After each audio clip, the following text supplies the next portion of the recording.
কেউ কেউ ভাবেন ভোগবিলাসী জীবনের সার্থকতা, আবার কেউ ভাবেন কঠোর কৃচ্ছতা সাধনই মুক্তির পথ।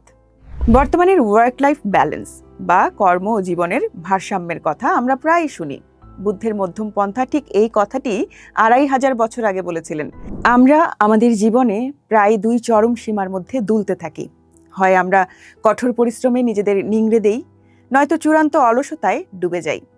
কেউ কেউ ভাবেন ভোগবিলাসী জীবনের সার্থকতা, আবার কেউ ভাবেন কঠোর কৃচ্ছতা সাধনই মুক্তির পথ। বুদ্ধ এই দুই চরম পন্থার মাঝখানে এক অনন্য পথের সন্ধান দিয়েছিলেন, যাকে বলা হয় মধ্যম পন্থা বা মাঝ্যিমা পটিপদা।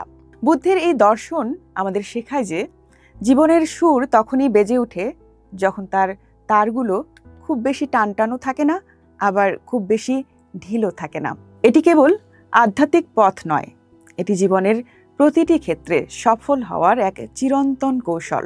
বুদ্ধ যখন রাজপ্রাসাদ ছেড়েছিলেন তখন তিনি প্রথমে বিলাসিতার চরম শিখরে ছিলেন।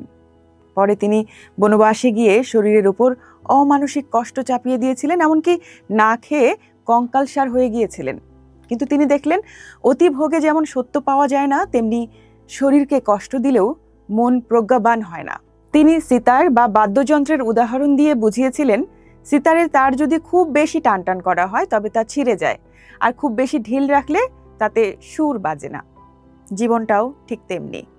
বুদ্ধের মধ্যম পন্থা আমাদের শেখায় শরীরের যত্ন নিতে যাতে মন সুস্থ থাকে, আবার শরীরের আসক্তিতে ডুবে না যেতে যাতে প্রজ্ঞা হারিয়ে না যায়। বর্তমানের ওয়ার্ক লাইফ ব্যালেন্স বা কর্ম ও জীবনের ভারসাম্যের কথা আমরা প্রায়ই শুনি।